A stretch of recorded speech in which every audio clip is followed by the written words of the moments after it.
আমরা আরেকটা transportation problem আরম্ভ করি। তো এটার মধ্যেও আমরা একটা নতুন মেথড শিখব। তো আমরা অ্যাজ ইউজুয়াল টেকনিকে শুরু করি আমরা, এরপরে দেখব কোথায় সমস্যা হচ্ছে, অ্যাকর্ডিংলি আমরা নতুন যা কিছু লাগবে আমি অ্যাকর্ডিংলি গাইড করব। তো ফার্স্ট কাজ কি, আমরা ফার্স্ট চেক করি whether it is balanced or not. তো here some of availability, some of availability কত?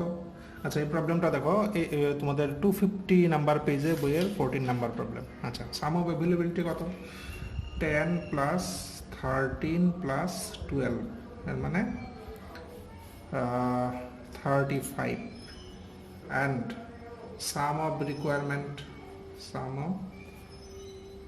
রিকোয়ারমেন্টস কত? 8 প্লাস 5 প্লাস 4, এর মানে 17।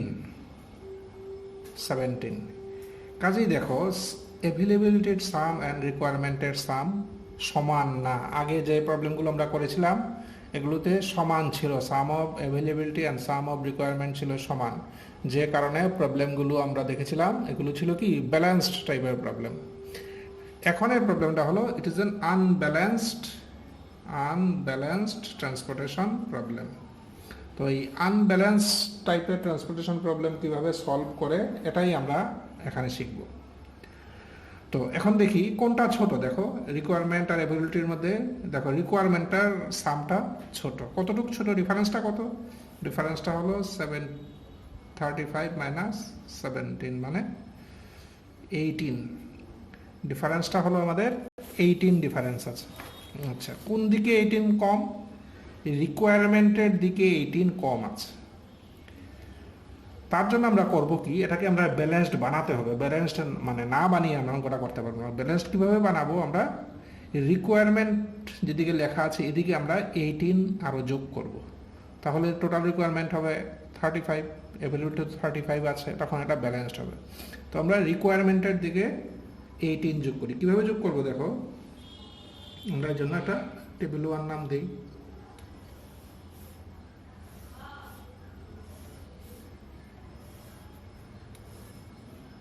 টেবিলটা আমরা করলাম। আচ্ছা, কত? 4 1 3, এদিকে 3 5 8, এদিকে 2 0 6। আচ্ছা, এখানে কি O1 O2 O3 D1 D2 D3। আচ্ছা, এখানে কত আছে? 8 5 4। আচ্ছা, এদিকে আছে অ্যাভেলেবিলিটিগুলো কত? 10 13 12। তো লক্ষ্য করো, আমরা কি বলছি যে এদিকে যেহেতু কম আছে, কত কম? 18 কম, আমরা এদিকে 18 দিয়ে দিই, তাহলে টোটালটা হবে 35। এদিকে তো 35 আছেই। আচ্ছা, এবার দেখো, এই কলামটা আমরা কিন্তু এক্সট্রা যোগ করলাম। তো যে কলামটা আমরা এক্সট্রা যোগ করলাম শুধুমাত্র ব্যালেন্সড বানানোর জন্য, সেই কলামের করসপন্ডিং কস্টগুলো আমরা অবশ্যই 0 নেব। দিস ইজ দ্য টেকনিকটা হলো, যেদিকে কম আছে এখানে রিকোয়ারমেন্ট কম, কাজে আমরা কলাম অ্যাড করলাম উইথ 0 কস্ট। যদি অ্যাভেলেবিলিটিতে কম থাকতো তাহলে আমরা রো অ্যাড করতাম উইথ 0 কস্ট। এই হলো মেইন টেকনিকটা। বাকি প্রসিডিউরটা অনেকটাই আগের মতো। তো আমরা এখন আগের মতো যে সিস্টেম আমরা আগে যেটা শিখেছি এভাবে আমরা এগিয়ে যাই। তাহলে আচ্ছা, এখন টেবিল 1-এর কী কাজ? আমাদের নন নেগেটিভ ডিফারেন্স বের করতে হবে for each row and column. প্রত্যেকটা রো আর কলামের জন্য আমরা নন নেগেটিভ ডিফারেন্স বের করি। তো কত এখানে ডিফারেন্স কত? দেখো 2। এখানে কত ডিফারেন্স? এখানে ডিফারেন্স হলো 0। এখানে ডিফারেন্স 3, এখানে ডিফারেন্স 0, এখানে ডিফারেন্স 2, এখানে ডিফারেন্স 2, এখানে ডিফারেন্স 2। কাজে ম্যাক্সিমাম ডিফারেন্স কত? 3।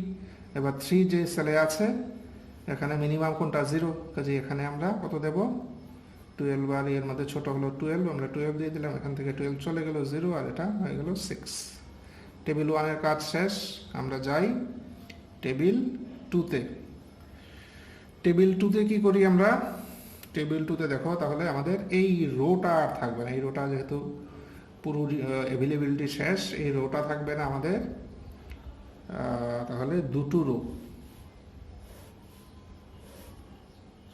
এই দুটো রো আর কলাম হলো 4টে, 1 2 3 4টে কলাম, দুটো রো।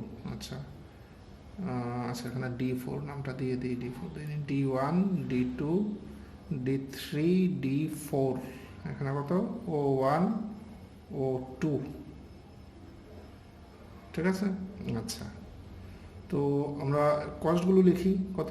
4 3 2 0 1 5 0 0, কত আছে?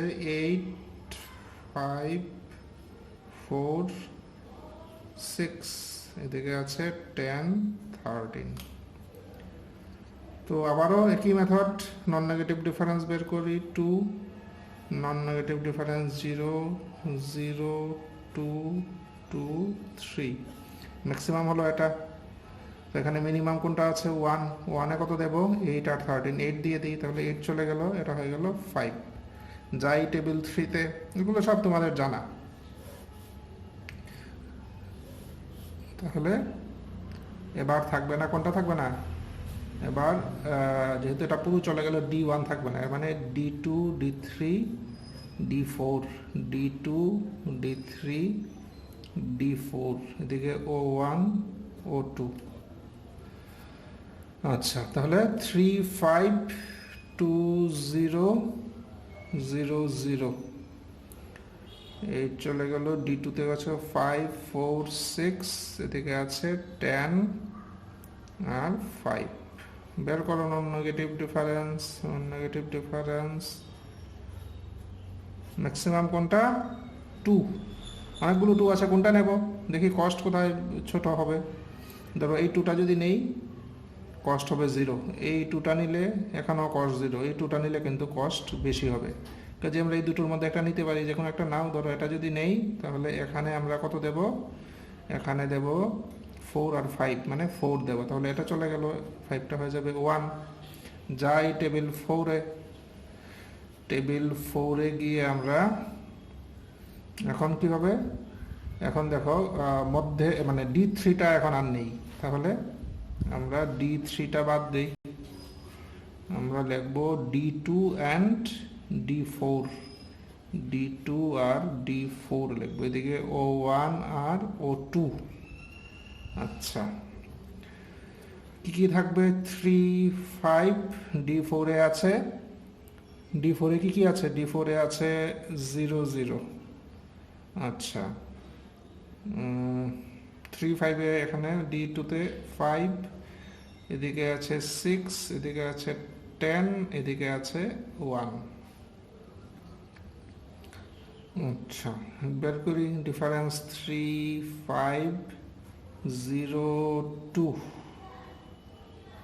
ম্যাক্সিমাম হলো এটা। তাহলে এখানে যেটা কম আছে 0, 0-তে কত দেব? 1 দেব, 1 দিলে এটা শেষ, সেটা হয়ে যাবে 5। এবার দেখো আরেকটা টেবিল আর করি না, যেহেতু আমরা মানে এখানেই আমি বুঝিয়ে দিচ্ছি, তোমরা পারবে, আর টেবিল না করলেও এখানেই করা যাবে। দেখো এখানে 10 আছে, এখানে আছে 5, এখানে আছে 5, তো এই 5টা এখানে দেই, তাহলে এই 5টা চলে গেল। এই 5টা দেই এখানে, এই 5টাও চলে গেল, আর এই দুটো 5 মিলে 10 হলো, মানে 10ও চলে গেল। কাজেই আমরা 4টা টেবিলে আমরা ইনিশিয়াল বেসিক ফিজিবল সলিউশনটা বের করলাম। এবার এই ইনিশিয়াল বেসিক ফিজিবল সলিউশনটা আমরা একটা টেবিলের মধ্যে শো করি। এখানে দেখো বিভিন্ন টেবিলে, এখানে একটা মানে অকুপাইড সেল, এখানে একটা অকুপাইড সেল, এখানে অকুপাইড সেল, অকুপাইড সেল, সবগুলো অকুপাইড সেল একটা টেবিলে দেখাই। তাহলে ইনিশিয়াল বেসিক ফিজিবল সলিউশনটা লিখতে আমাদের ইজি হবে। তো আমরা ইনিশিয়াল বেসিক ফিজিবল সলিউশনটা লিখি। এটা দেখে দেখে, আচ্ছা টেবিলটা তাহলে আমার করতে হবে। আবার টেবিলটা করি, তাহলে আমাদের 4টা কলাম 3টা রো, 3টা রো 4টা কলাম, 1 2 3 4, 4টা কলাম 3টা রো। কি কি নাম দিয়ে দিই D1 D2 D3 D4,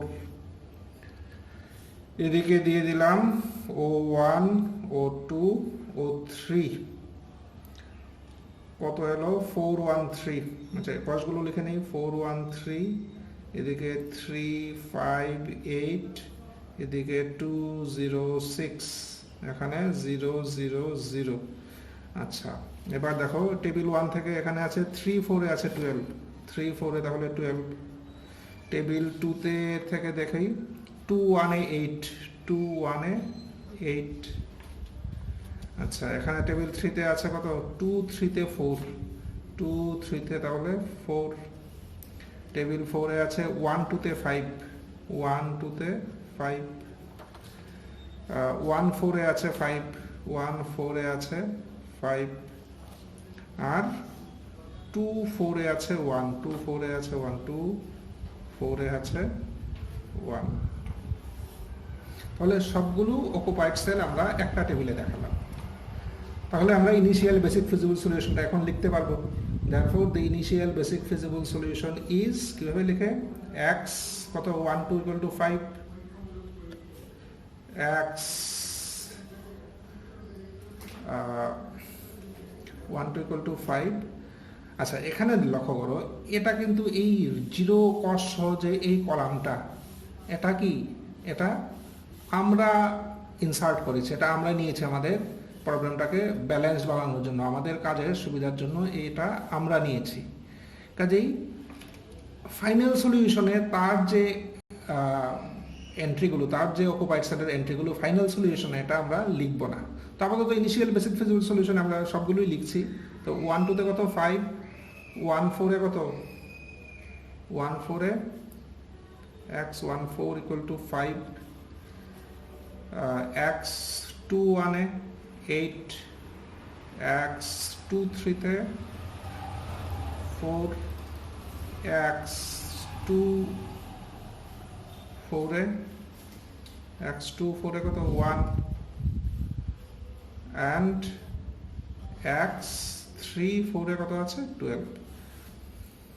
তাহলে this is our initial basic feasible solution. এখন আমাদের কাজ হলো আমরা ইনিশিয়াল বেসিক ফিজিবল সলিউশনটার অপটিমালিটি চেক করব। আমরা জানি যে ট্রান্সপোর্টেশন প্রবলেমের দুটো স্টেপ, একটা হলো ইনিশিয়াল বেসিক ফিজিবল সলিউশন বের করা, যেটা আমরা অলরেডি বের করলাম এখানে।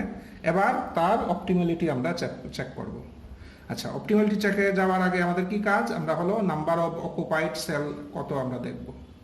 অকুপাইড সেল কয়টা দেখো এখানে, অকুপাইড সেল 1 2 3 4 5 6, এন্ড আর কি m প্লাস n মাইনাস 1, মানে number of rho plus number of column, number of rho plus number of column minus 1 কত 6, দুটো সমান। কাজেই আমরা নিশ্চিন্ত যে সলিউশনটা নন ডিজেনারেট সলিউশন, আমাদের আর কোনো টেনশন নেই। কারণ যদি ডিজেনারেট সলিউশন হয় মানে দুটো যদি সমান না হয়, তাহলে ঠিক আগের ভিডিওটাতে আমরা দেখেছি, তাহলে অ্যাপসাইলন আমাদের নিয়ে আসতে হয়, অ্যাপসাইলন নিয়ে এসে অঙ্কটা করতে হবে। যাই হোক এখানে এই ধরনের সিচুয়েশন না, আমরা যেহেতু সলিউশনটা নন ডিজেনারেট আমরা এদিক দিয়ে আমরা নিশ্চিত। এবার আমরা করব কি অপটিমালিটি চেক করব। অপটিমালিটি চেকের জন্য কি কাজ আমাদের, আমাদের ইউআই ভিজে অ্যান্ড ডেল্টা আইজে বের করতে হবে। প্রবলেম আমরা টেবিলটা এখানে আবার করতে হবে আমাকে কসগুলো 4 1 3 3 5 8 and আচ্ছা 2 0 6 আর 0 0 0। এখানে আছে কত 5, এখানে আছে 5, এখানে আছে 8, এখানে আছে 4, এখানে 1, এখানে 12। এটা হলো D1 D2 D3 D4 O1 O2 O3। আচ্ছা আমরা টেবিলটা এখানে করলাম। এবার কি করব, ইউআই এন্ড ভিজে বের করব।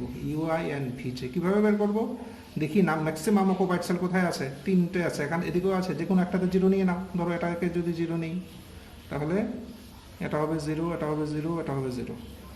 0 মাইনাস 0 মানে এটাও 0, 3 মাইনাস 0 মানে 3, 1 মাইনাস 0 মানে 1। তাহলে সবগুলো ইউআই সবগুলো ভিজে বের করলাম। এবার আমরা আনঅকুপাইড সেলের জন্য বের করব ডেল্টা আইজে। তাহলে এগুলো সব জানো তোমরা। ডেল্টা আইজে বের করার ফর্মুলা কি? Delta IJ equal to C IJ minus ব্র্যাকেটে ইউআই প্লাস ভিজে। তার কত হবে? 0 প্লাস 0 বিয়োগ করলে 6, এত 3, সাবট্রাক্ট করলে 5, এত 1 সাবট্রাক্ট করলে 2, এই দুটো যোগ করলে 3, সাবট্রাক্ট করলে 2, এই দুটো যোগ করলে 3, সরি এই দুটো যোগ করলে 0, সাবট্রাক্ট করলে 2, এই দুটো যোগ করলে 1, সাবট্রাক্ট করলে 3। কাজেই দেখো আমরা প্রত্যেকটা ডেল্টা আইজে কিন্তু এই ক্ষেত্রে আমরা গ্রেটার দেন 0 পেয়েছি। Delta IJ greater than 0। কাজেই অপটিমালিটি কন্ডিশন স্যাটিসফাই হয়েছে, এর মানে এই সলিউশনটাই আমাদের অপটিমাল সলিউশন। কাজে আমরা লিখতে পারি this solution is our optimal solution. তাও therefore the optimal solution is